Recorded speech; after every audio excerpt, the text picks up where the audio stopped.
From hiring new team members to company culture to potential clients, our unconscious biases can affect all areas of our work. It's our gut reaction or preconceived idea that we have that seems to have no source, which can cause us to draw illogical conclusions for no real reason.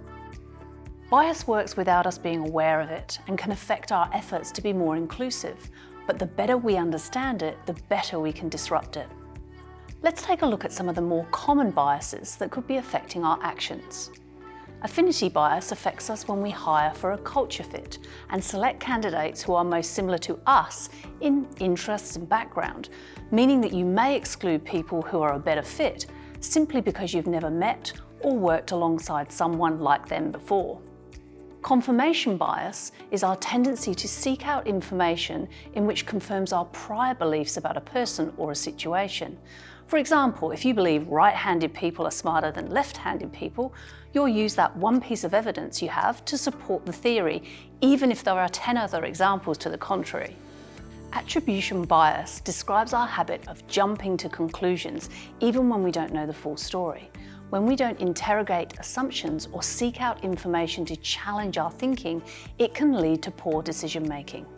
Conformity bias is when individuals allow themselves to be swayed towards majority decisions and avoid speaking out regardless of their personal opinion.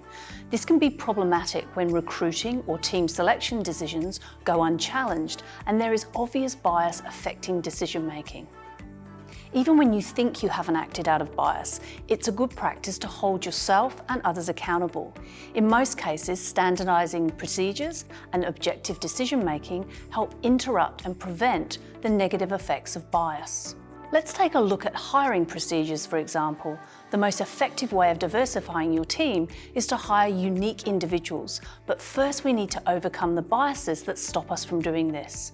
Standardizing your interview questions can help bias from influencing your recruitment process, and sticking with skills-based questions can allow you to measure and compare technical capabilities objectively. These same rules can be applied to day-to-day decisions too. When assigning projects to people, keep your list of potential team members wide. Acknowledge the importance of smaller tasks and housekeeping. Ask your team to hold each other accountable when double standards and bias talk emerges. Give everyone the opportunity to weigh in on decisions that affect them.